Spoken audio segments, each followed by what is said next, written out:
มา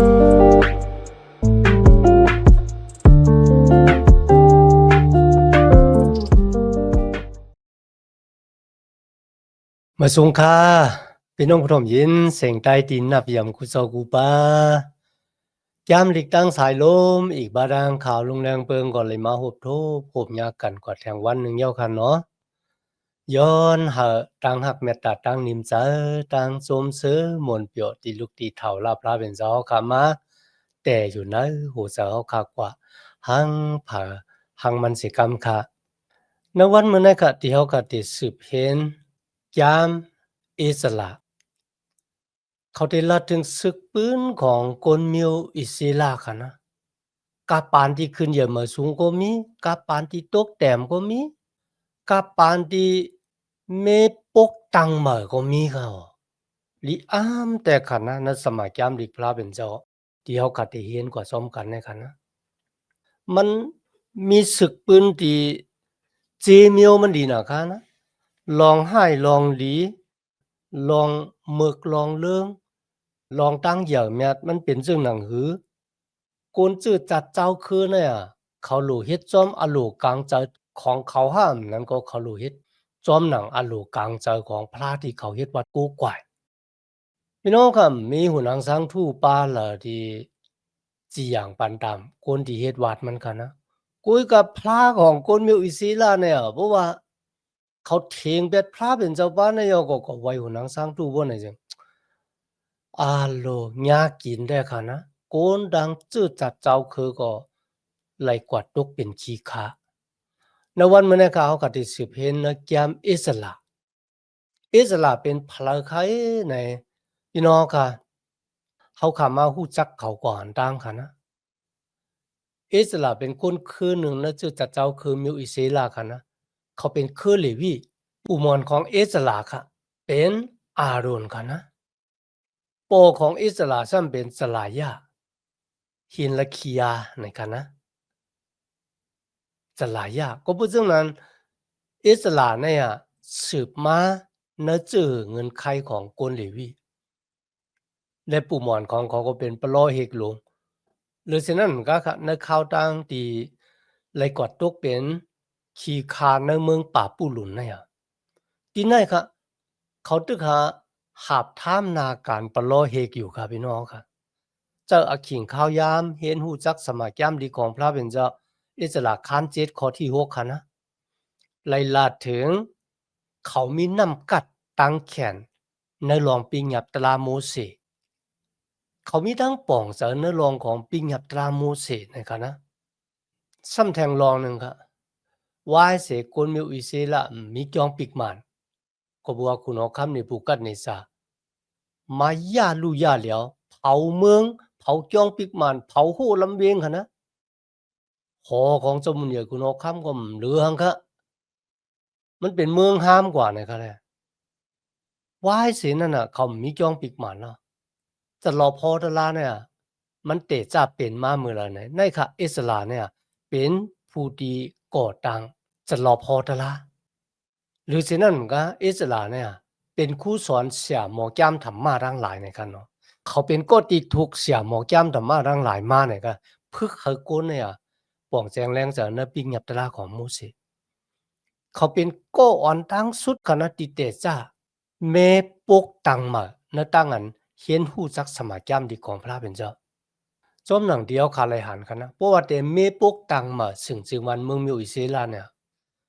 กว่าจะโลกลายต่างนิยมเลยค่ะนะจะที่ปิงยาตั้งลักแหลมนำกัดตั้งแขนของก้นนั่นแหละเพราะแต่เมปกตังมาอำว่าจะเป็นสึงจึงวันเมืองจุดจัดเจ้าคือตั้งอยู่ดังเศร้าศาสนาเนี่ยนะหลู่ไล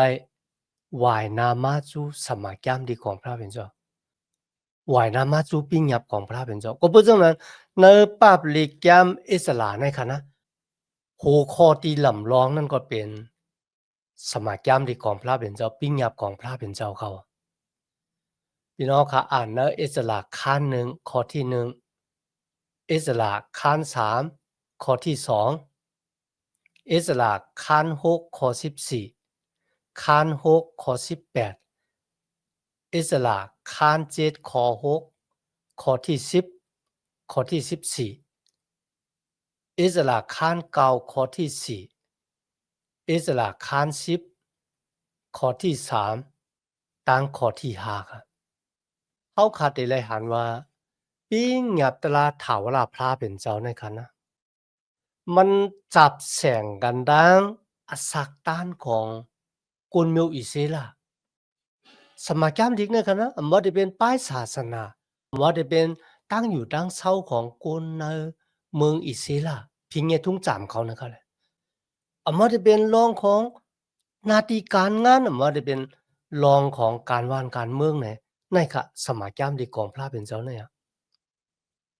ตีเปียออกมาในอาสากองกลเมียวอิเซลาแต่มันจับแสงกันคันนะก็เพราะฉะนั้นค่ะเพราะว่าเฮาค่ะอ่านจามลิกอิสระเนี่ยเฮาค่ะได้ไลฮู้เพิ่นฮ้องว่ามีกักซอมาเนี่ยกันนะอิสระข้านเก่าข้อที่4แล้วก็อิสระข้าน10ข้อที่3สมาจามลิกของพระเป็นเจ้าเนี่ยค่ะติปุดลายแหลกลายตรงวงเกกังกลเมียวอิเซลาตั้งอยู่ดังเศร้าของเขาไหนกันนะพี่น้องค่ะจอมหนังที่เฮาค่ะเลยหันกันนะเขาเลยขามดังนั้นที่ยอบกว่าเป็นขี้คาในเมืองป่าบุหลุนเนี่ยก็ปือว่าเขาไล่หนองต้าตั้งพิษกันนะคุกจะไล่ไม่เจ้าวุระแปดที่เขาเถียงเป็ดพระเป็นเจ้ายก็ก่อไว้หูนางสังทูพระเป็นเจ้าเป้ามองให้เขาคุกจะไล่ไม่เจ้าวุระแปดเต้ๆยก็ไหวนามาจูพระเป็นเจ้าหากอยู่เสกุยามสิโยตอพระเป็นเจ้ากูกาพี่น้องค่ะเขาขึ้นไหวนามาหาพระเป็นเจ้าก็บ่จึงหนังไหนพระเป็นเจ้าจึงขายเขาครับว่าให้คุณเอาคำในปุกัดในจาเมืองป่าปุลุนมัดตึกยาลูยาเหลียวจ้องปิกมานผู้ลำเวงวางหอโคของในจ้องปิกมานก็โตเมื่อกว่าที่เมืองป่าปุลุนดังเสียงเมื่อมาถึงกาปานเจ้ามุญญาคุณเอาคำไซรัดคันนะอันนั้นเป็นคุณเอาคำเมติบาชามันบอกว่าคุณเอาคำไซรัดในตึกเปะซึ่งวันเมืองป่าปุลุนยก็ก่อตั้งปกตั้งเมติบาชาขึ้นมาที่ไหนเขาคุณเอาคำบ้านนี่ค่ะปันอักขว้างให้คนมิวจิวค่ะนะคนมิวอิสราเอลเนี่ยไหวปอกมาที่เวียงเยรูซาเล็มขึ้นก่อตั้งปกตั้งจ้องปิกหมานของพระเป็นเจ้ามีคนมิวอิสราเอลหมอก500,000ก็ค่ะนะฮัลโหลเขาปันมุนสเลตัวเจ้าเก่าแล้วก็เหมือนเจิงว่าเลยอักขว้างไอเยี่ยนเหยื่อเมียนนะค่ะนะมาได้เป็นปลอเฮกว่าคนเลวีอ่ะคนทั้งหลายที่มีตั้งอันแค่มักโหจะแต้มลงเนี่ยก็แหละมาได้เป็นคนอยากคนผ่านค่ะนะเลยขึ้นไหวปอกมาที่เวียงเยรูซาเล็มคุยกันในเขาตั้ง70ปีค่ะที่เขาตกเป็นขี้คาอยู่ในเมืองป่าบุรุษเนี่ยเขาข้ามบ่เลยฮู้ลองเขาก็คือค่ะนะต่อบ่ถึงนะครับยามลีกอิสระเนี่ยเหมือนเจิงเลยผุยเปี้ยเขาค่ะเลยฮู้ว่ามือเขาตกเป็นขี้คาในเมืองป่าบุรุษนั่นน่ะเขามีอสักต้านอยู่จังมือเพราะว่าเขาคำมาอ่านยามลีก3ปาบค่ะนะอิสระเนหะมีเอสตาเอสเธอร์ค่ะนะอีกบาดังยามปะโลแพทย์3ปาบฮักไกฮักกี้เสคาริยาจากคลีอันเนาะแล้วก็มาลาคีนั่นค่ะเขาค่ะได้มีแสงแรงเสาว่าในข่าวดังที่เขาตกเป็นขี้คานั่นน่ะเขาเป็นชื่อหนังหือที่นั่นค่ะอิสระเนี่ยเขาเป็นปะโลเฮกนั่นจริงนะคะเขาค่ะได้เลยเห็นฮู้รองของอิสระดังเนียมีค่ะนะเขามีการงานดีเหมือนกัน อิสระเป็นคือของปลอเฮกกลเลวีค่ะนะเนี่ยมีได้เป็นกลโยไว้ค่ะนะกุยกับดัง2ก้ในค่ะนะพระเป็นเจ้ามีอโลอุนดาได้เฮ็ดให้อโลของพระเป็นเจ้าออมอย่างในเวียงเยรูซาเล็มเฮาคัดได้เลยเห็นรองในกว่าจอมกันค่ะมาได้เป็นฮักไกจากคริอันนั้นก็เป็นก็ที่จอยกันหับท่ามนาการของพระเป็นเจ้าเหมือนเจ้านางอิสระดังเนียมีเหมือนกันค่ะอ๋อ ในแกมลีกอิสระนะครับ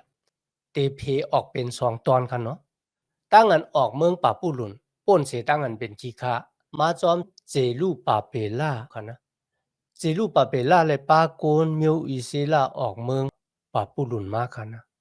ตั้งอันเจลูปาเปล่าปาโกนมิวอิซิลาออกเมืองป่าปูหลุนมาเนี่ยมีอยู่6คันค่ะ ก้นที่ออกเมืองป่าผู้หลุนมาจอมเจลูปาเปล่าเนี่ยมีอยู่50,000ก่อค่ะวายเสนั่นมาจอมอิสระ ในคาน7ต่อบ่ถึงคาน10ค่ะนะมีโกน2เหงก่อเขาที่จอมป่าหลังอิสลามมาค่ะนะกำแนวขามาโดยหมายขับแจนแกมอิสลาคานที่1ต่อบ่ถึงคานที่10ค่ะเนาะตั้งอันออกเมืองปะปุลุนมาลุยตั้งอันเจลูปาเปล่าเป็นผู้อ่อนโหอยู่ในคานที่1ถึงคานที่6ค่ะนะมีคนมาจอมเจลูปาเปล่า 50,000 ก็คันที่1ค่ะนะตั้งอันกอดตังปุกตังเกียงปิกมันในกาปานคุณหอคำไซรัดอุปเปิงคันที่2ค่ะตั้งอันเจลูปาเปล่าปาโกนมิวอิซิลามาถึงเวียงเยรูซาเล็มค่ะนะคัน3กอดตังปุกตังเกียงปิกมันของพระเป็นเจ้าคันที่4นะคะเฮ็ดมีดังสุกซักมีดังเฮคัดนะดังอันเฮ็ดสร้างเกียงปิกมันหลังมานะคะนะแต่มีความสั่งของคุณหอคำอาราธาเซอร์ซิตนะครับคันที่5ถึง6นะครับตั้งอันลุกขึ้นกดตังปวกตังเกียงปิกมันแทงปอกหนึ่งค่ะนะลุยความสั่งของเจ้ามุนยาคุณหอคำตาลิอัสคันที่7ถึงคันที่10ในเป็นรองที่เอสลาปาโกนออกเมืองปาปุลุนมา2เหงก่อค่ะนะคันที่7ถึงคันที่8ค่ะเนาะตั้งอันออกเมืองปาปุลุนมาจอมเอสลาคันที่9ถึง10ก็เป็นตั้งอันเมปกตังนาหอนาเฮือนของกวนเมียวอิเซลามาลองในหลีป้าจะกะยามมีในก้นต่างเจ้าคือค่ะนะลองในเฮาก็ติด10ละเอียดกว่ามีตั้งอันใจตรวจใจเต้นได้ค่ะเนาะในคันที่1คันที่2ค่ะนะมันเป็นอำมิ่งความสั่งเจ้ามุนอยากคุณหอคำไซรัดค่ะนะให้โกนมิวอิเซลาหวายปอกมาที่เวียงเยรูซาเล็มในข้อที่1ค่ะในปีอันไซรัดเลยเป็นเจ้ามุนอยากคุณหอคำเมืองบาชาเมดิบาชาค่ะเนาะในปีที่1นั่นลองหนังหือนุกปัดถาวราพระอันปลอแพทย์เยเรมีฮอลาดไว้นั่นตักเป้จุ่มจึงถาวราพระตึกยงจูเอาหูเจอไซรัดคุณหอคำเมืองบาชาเฮาโปงอมิ่งเป่าศอกกันเนสึงจึงวันเมืองมันแหลเฮาแต้มเป็นลิกลายเลยว่าไซรัดคุณหอคำเมืองบาชามีอมิ่งเลยว่าจ้ำถาวราพระเป็นเจ้าผุ่งกลางหาวนั่นเอาสึงจึงวันเมืองกาอันมีเหนือลินเมืองในปันตีเก่าแลสั่งลาดไว้ลองอันเก่าตักไหลเฮ็ดเฮิรนเจ้าปูนมันเจ้ากันเนเวงเยรูซาเล็มเมืองยูตาห์นั่นยาวพี่น้องครับนี่เป็นตั้งหันคุณหอคำไซรัดปืนข่าวฮากูนอิสราที่อยู่ในเมืองเมดิบาชานะครับนะขึ้นไหวปอกมากอดตังปกตังย่องปิกหมันพระเป็นเจ้าที่เวงเยรูซาเล็มที่ในดีป้าจะแต่นะก็เปิดสังอ่ะคุณหอคำบ้านในหำอยู่ว่ามีอมิ่งปืนเผาฮากูนมิวอิสราเนี่ยขึ้นไหวปอกเมื่อกอดตังย่องปิกหมันพระเป็นเจ้าในเวงเยรูซาเล็มพี่น้องค่ะดีอ้ามนะพระเป็นเจ้าดีเลือกเก็บเอาเขาไว้ค่ะนะเมื่อเขาได้อ่าน สมาแกมลีของพระเป็นเจ้าตีฮอลาดลองของคุณหอคำไซรัดในไว้เนี่ยนะอ่อนดังมันเกิดมา2ปากปีอ่อนดังคุณหอคำไซรัดเกิดมา2ปากปีสมาแกมเล็กอิสยาห์คาน45ข้อที่1ค่ะนะพระเป็นเจ้าฮอลาดไว้ว่าวันหนึ่งนะโกนก็หนึ่งที่เกิดมามีชื่อว่าไซรัดเขาได้เป็นเครื่องมือของเขาได้เจ้าเขาปล่อยกวนจืดจัดเจ้าคือของเขาขึ้นไหวปอกมาติดสิ่งจริงวันเมืองของเขานั่นอะพี่น้องค่ะนั่นสมัยแก้มดีแล้วว่านั่นอะมันเป็นความโหดทาของเยเรมีเลยอ่องอย่างสองดีอามค่ะความอันเยเรมีโหดทาไว้นั่นน่ะมันเลยอ่องอย่างเขาอะพี่น้องก็เพราะฉะนั้นพระเป็นเจ้าที่เขาขายเฮ็ดวัดกูกวายเนี่ยมันจะเป็นเจ้าพระที่สเปนอยู่ได้หยังอดีตปัจจุบันอนาคตพระเป็นเจ้าฮู้ไว้ตั้งเสียงตั้งหมดอะ ก็เพราะฉะนั้นนะวันมาเนี่ยพี่น้องได้เจอเลยอยู่ค่ะที่รู้จักพระเป็นเจ้าบ้านเนี่ยคุณโอคำไสลัดบ้านเนี่ยเมื่อเขาเลยอ่านรองของเขาที่แต้มหมายไว้ในสมัยก่ดีอาโลเขาเยื่อน้ำลายค่ะนะเขาก็ปืนเผาออกกำเหลวค่ะนะว่าในอะพระเป็นเจ้ามีอันมิ่งที่เขาสร้างเฮ็ดจองปิกหมานมันเจ้าในเมืองยูดาห์ที่เวียงเยรูซาเล็มเขาปล่อยโกนมันเจ้าที่คุณโอคำได้ผูกกันเนี่ยจะตีมาเป็นขี้ค้าเนี่ยปล่อยให้เขาขึ้นไหวปรบมือขึ้น ต่างเกซูพระเป็นเจ้าลีอามแต่ๆกันนะพี่น้องค่ะนึกกะปานนั้นเขาก็ฮู้มาได้เป็นตันยีล่าเนาะแล้วก็ไตก้อของมันค่ะนะตันยีล่าค่ะนะไลหาบท่ามนาการในวางโหเนี่ยตีเจ้ามุนใหญ่คุณเนาะคำหลายป้าค่ะนะมาได้เป็นเนบูคัดเนซาร์ก็เหมือนกันมาถึงกะปานเจ้ามุนใหญ่คุณเนาะคำไซรัดนี่ก็ตันยีล่ายังหาบท่ามนาการในวางโหตันยีล่าเนี่ยไลจอยคุณหอคำไส้ลัดเนี่ยอาศักลิบอยู่ในเสียงต่างของพระเป็นเจ้าให้เขาฮู้จักพระเจ็ดพระหมันให้คุณหอคำไส้ลัดเนี่ยฮู้ว่าพระเป็นเจ้าบ้านเนี่ยมันเจ้าเฮ็ดสร้างอีสังหลายๆก็เพราะเรื่องเหล่านั้นค่ะนะเขาจึงมีอำเมงเขาจึงปล่อยให้กวนมิวอิศิราเนี่ยขึ้นไหวปอกมาก่อตั้งจองปิกหมานของพระเป็นเจ้าโป้นเสียตั้งกันเป็นขี้คาป้าค่ะนะ พี่น้องกันนะกับปานดีคุณหอคำไซลัดอุเปิงพองงามอยู่เนี่ยเขาคาไลหันว่าตันยีล่าไลคอความปลอแพทย์ที่จับแสงอันดัง70สัปดาห์นะครับนะ70สัปดาห์พี่น้องเขามาอ่านด้วยกันนะหรือสินั่นก็ค่ะมีพี่น้องคาลัดถึงรองของความปลอแพทย์พระเป็นเจ้าตีไลฮอไว้ค่ะนะ1ปูนนะ4ปูนมันบอกว่า1ปูนในเลยอ่อมอย่างกว่าเจ้ากันนะ นักขิงในก็จอมหนังดียีระมีเลยฮอท้าไว้ว่าวันหนึ่งคนก้อนหนึ่งที่มีชื่อว่าไซรัสเนี่ยติป่วยจึงจัดเจ้าคือคนมีอิสระขึ้นไหวปอกมากขึ้นที่ในเมืองอิสระขึ้นกดตังปกตังจ้องปีกหมันเลยความปลอดแพทย์อันนั้นก็เลยอ่อมอย่างเงี้ย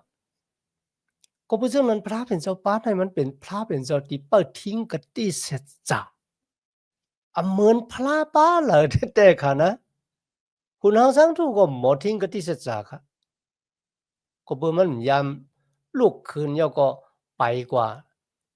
ในกลางวันกลางเว้นเนาะในกิ่วในกองแล้วก็สอนตลาปันก้นในมีกุยกับพระเป็นเจ้าบ้านเนี่ยมันเจ้าปลอแพทย์ของมันเจ้าโหดท้าไว้ที่แต่มันครับเพราะว่าเขาเข้ามาเห็นฮู้ลองความปลอแพทย์ที่จับแสงอันนางเจ้าเยซูค่ะนะ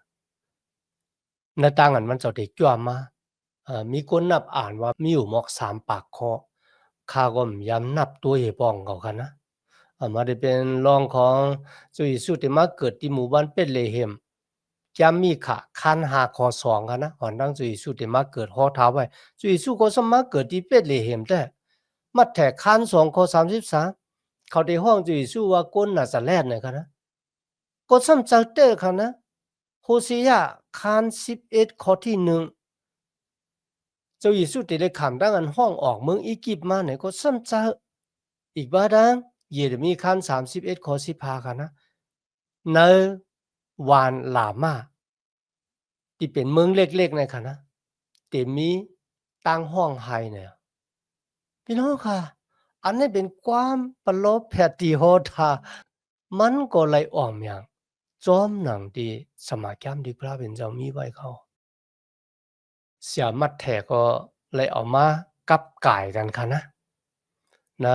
มัดแท้คาน2ค่ะเนาะอิสระคาน1ข้อที่1เนี่ยมันเป็นแทงคอหนึ่งค่ะที่เฮ็ดให้ความศักดิ์สิทธิ์ในหลวง70ปีต่างอันคนมีอิสระเป็นขี้ค้าไล่เสียงสุดลงค่ะอ้อมหยังพี่น้องค่ะในเขาตั้ง70ปีในคาถามว่าคนมีอิสระหลายก็มีหอมีเฮือนนำนั้นนะในวันเหมือนในค่ะนะเมืองปาปุลุนก็เป็นเมืองอิหร่านเขาก็เพราะฉะนั้นอิหร่านนะมันไว้ใจคนมิวจูค่ะนะโดยทั้งที่คนมิวจูลัดว่าอะโลเขาเนี่ยเกิดมาในเมืองอิหร่านเนี่ยเจเมืองกาปานเจ้ามุนเหยาคุณเอาคำในปุกัดในจาพุ่นน่ะมัน2เหง5ปากปีปลายดูก่อนนะคะนะเนี่ยเมืองแม่ของเขาเป็นเมืองอิหร่านเนี่ย เมืองเปอร์เซียไหนกันนะเขาว่าโอ้ยกะจอมพ้องหลวงผู้อุปเปิงเมืองอิหร่านเนี่ยมันไว้ใจคนมิวจูกะห่านตัวถึงวันมื้อเหลียวในคันนะพี่น้องค่ะว่าเสียจมุนอยากคุณเอาคำไซรัดโป่งอมิงให้เขาป้นเสตั้งอันเป็นกีคาออกมือก็ตังพวกตังจ้องปิกมันก้นกำนำมือค่ะที่ขึ้นไหวปอกมือขึ้นในกำกุ้ยเขาพี่น้องค่ะแต่ค่ะนะคุณเอาคำไซรัดค่ะนะมันห้องพระเป็นเจ้าว่าพระเป็นเจ้าเจ้าของผ้ากลางหาวมันเหมือนเจ้าว่าเป็นเจ้าของผ้ากลางหาวลินเมืองพระเป็นเจ้าบ้านเนี่ยเลยปันตังเป้แหนงเฮาคาอุปึงสึงจึงวันเมืองในโลกาหลงน่ะเลยมันเจ้ามีอมิ่งที่ค่ะสั่งค่ะเฮาแต่สร้างจ้องปิกหมานของมันเจ้าในเวียงเยรูซาเล็มที่เมืองยูตาห์อิสราคัน1ข้อ2ค่ะนะเมื่อไซรัสขึ้นมาเป็นขุนหอค่ำค่ะนะอันที่หนึ่งที่มันลาดว่าพระเป็นเจ้าเป็นผู้ที่ปันซึ่งจึงวานเมืองให้มันอุปเปิงไงมันฮู้ตัวมันดีว่าตั้งอันมันเลยเป็นเจ้ามุญญาคุณหอค่ำเนี่ยพระเป็นเจ้าเป็นผู้ต่างมันน่ะพี่น้องค่ะณวันเหมือนได้มีหลายก็ที่ตึกเป็นคุณหอค่ำมาเป็นจอมพ้องหลวงอะที่มีตั้งว่นเจอใครเจอแล้วก็หาบขามว่าตั้งอันคาอะไรอยู่เนอะอสร้างอาตานเนี่ยก็บือพระเป็นเจ้าต่างคาเนี่ยมีหลายก็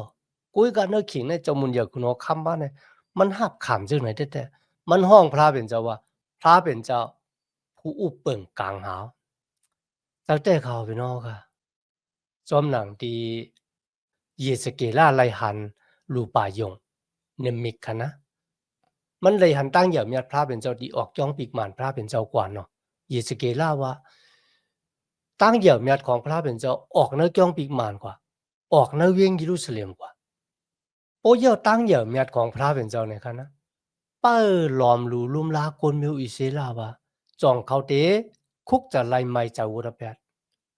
กองลังบันหุนางช้างทู่ยก็ขึ้นไหวน้ำมาหาพระเป็นเจ้าคนมิวอิสลามเฮ็ดไหนครับอิสเกลาฮอไว้กันนะวายเสนั้นพระเป็นเจ้าก็ค่ายออกตีเวียงเยรูซาเล็มแล้วก็กวาดตีพักตูเมืองเขาอาจจะเป็นพักตูเมืองเยรูซาเล็มป้าตัวเขาว่าจองเขาได้คุกจะอะไรไม่จะวุระแปดหนองตาตั้งพิษขึ้นไหวน้ำมาพระเป็นเจ้าเขาก็ไปคุกจะอะไรแท้พระเป็นเจ้าก็ค่ายออกตีพักตูเมืองกวาดตีร้อยหมักสันดุน เป้าเขาเขาคุกจะอะไรไม่จะวุฒิไปคำคุกจะอะไรวายเสียนั้นพระเป็นเจ้าก็ออกเมืองเยรูซาเล็มกว่ามันเหมือนจะว่าเขามันจะเจ้าพระของสูยอ่ะว่ามันจะเจ้าพระของเขาซ้ำเป็นเจ้าพระของพระขนาดนี้เป็นเจ้าพระของกุนดังกัมพาโลกาลงเนี่ยต่างเกจูพระเป็นเจ้าน้องเขาวายเสียนั้นเขามีจ้องปีกหมานแต่ขันนะกุยกาเมื่อเจ้าเยซูมาเกิดเขาอ่านในโยหันคัน2คันนะ มันเหมือนจะเห็นจ้องปีกหมานพระเป็นเจ้ามันหมดจางเนาะเจ้าเยซูมาสุกปัดล่างจ้องปีกหมานของพระเป็นเจ้าเจ้าเยซูคริสต์เป็นพระเป็นเจ้าและเจ้าเยซูคริสต์เป็นโกนเนื้อขิงเดียวกันนะในสมัยจำเรียกมัดแถกันนะเจ้าเยซูเกิดมาณอสร้างอาตานขุนโอคัมจอมหนังดีคนมีปิ่งหยาเขามาถามเนื้อหางเนื้อโหเกิดมาเนื้อสร้างอาตานขุนโอคัมอสักลิบอยู่เหมือนเจ้าหนังขุนโอคัมเลยขำตั้งกันตี้ยอบก็เนื้อสร้างอาตานขุนโอคัมเหมือนกันนะ ตายเหมือนเจ้าหนังคุณหอคำผังไว้เหมือนเจ้าหนังคุณหอคำเลยวันหนึ่งค่ะนะลูกกำลังตายขึ้นดิบมาเลยวันหนึ่งติดจวมาในโลกาเนี่ยในอสร้างอาตานของคุณหอคำเลยเป็นพระเป็นเจ้าของผ้ากลางเฮาและหลินเมืองเนี่ยครับก็เป็นเรื่องนั้นครับเมื่อตั้งเหยี่ยมยัดของพระเป็นเจ้าออกเวียงเยรูซาเล็มกว่าโกนของพระเป็นเจ้าก็ไล่ขามต่างอันโกนต่างเจ้าคือตียอบกว่าเป็นขีคาในเมืองป่าบุรุน มันเหมือนเจ้าของพระเป็นเจ้าว่าตั้งอันเขาเป็นขุนหอค่ำของสูนั่นนะแทบขาดแล้วนะครับเขามันจะขุนหอค่ำของสูเว้ยในวันมื้อนี้เขาเป็นขุนหอค่ำของโกนกามีดังเสียงดังโดมหรือสิ่งนั้นมันก็เขาตินั่งอยู่เหนือปรางของเขาเนื้ออสร้างอาตานพระเป็นเจ้าของจักแก้ววละกำผาโลกามีดังเสียงดังโดมตามกีสูพระเป็นเจ้าเด็ดๆในแก้มอิสระในคันนะเขาขานว่าตั้งอันแม่ปุกต่างเหมือนั่นนะมันแต่จาดีนำคำตลาพระเป็นเจ้า ปุณตาเดเฮ็ดให้ข้อความของพระเป็นเจ้าออกอย่างอิสระข้านหนึ่งข้อหนึ่งค่ะนะที่ไหนค่ะคุณหมอคำไซรัฐเนี่ยให้โกนมิวอิสระขึ้นไหวปอกมาก่อตั้งปกตั้งจ้องปีกหมานของมันเจ้าในเวียงเยรูซาเล็มซ้อมหนังที่พระเป็นเจ้าปั่นกติสเจ้าไว้ก็เพื่อซึ่งนั้นตั้งอันแม่ปกตั้งเหมือเนี่ยมันเตจ้าที่นำคำตราพระเป็นเจ้าเตจ้าที่กติสจาของพระเป็นเจ้าเตจ้าที่ข้อความของพระเป็นเจ้าอันที่สองเขาก็เลยหันว่าพระเป็นเจ้าป้าเนี่ยมันจะอุบปึ่งพองงำศึกปืนของโลกาเนี่ยค่ะเตจ้าโลกาป่อเป็นมาในพระเป็นเจ้าป้าเนี่ยอุบปึ่งพองงำโลกาหวยในไว้อยู่ตีให้คุณป้าเลยขึ้นมาเด็กชาคุณป้าเลยลงกว่าเนี่ยมันเป็นอักขวางอาเยมันเป็นอนาตันโคของมันเจ้าห้างคุยกันนะจอมหนังเดียวคาเลยหันทีเนี่ยพระเป็นเจ้าตุ้งตื่นในหัวใจของคุณหอคำไซรัตมันเหมือนเจ้าคุณหอคำไซรัตเนี่ยเป็นเครื่องมือปุณตาเดเฮเธออัลโลพระเป็นเจ้าอ่องอย่างตั้งเกสู่พระเป็นเจ้าแต่คันนะอันที่สามเขาคาเลยหันทีไหนค่ะเป็นตั้งอันปั่นแห้งปุณตาหัดทำนาการพระเป็นเจ้าคันนะคนที่ขึ้นไหวปอกมากขึ้นค่ะเขาได้เลยตั้งจอยแถมว่าได้เป็นเงินเงินหลู่พุ่นดาได้มือเฮ็ดสร้างจ้องปีกหมานของพระเป็นเจ้าเขาเลยหับแห้งจ๋าแล้วก็เขาเลยเงินเลยค้ำปุ่นดาได้ขึ้นไหวปอกมากก่อดังปกดังจ้องปีกหมานพระเป็นเจ้าจังอีกหนึ่งคณะเขาก็ได้เลยหันมีคนเมียวอิเซลาพลายหลายๆที่ขึ้นไหวปอกมาก่อดังจ้องปีกหมานของพระเป็นเจ้าเนี่ยพี่น้องค่ะมีปลอเฮกคนเดวีคนที่เฮ็ดความย่องย้อนในจ้องปีกหมานคนเจอในได้ขึ้นไหวปอกมากขึ้นกันนะตีเมหมายขับแจนในตั้งอันเฮ็ดวัดกูก่อยพระเป็นเจ้าหรือไรมีตั้งหมดจังข่าวใจซึ่งหือตาวุนปุนพรในตั้งอันเฮ็ดวัดกูก่อยพระเป็นเจ้าซึ่งหนังหือในกันนะแล้วเขาก็ได้เลยหันผู้อ่อนหูหลายก็เจรูปาเปล่าในตั้งอันขึ้นไหวปอกมากอดตังปกตังจ้องปีกหมานพระเป็นเจ้ายก็อุเปิงพองงำเมืองอิสราเอลก็อิสระเป็น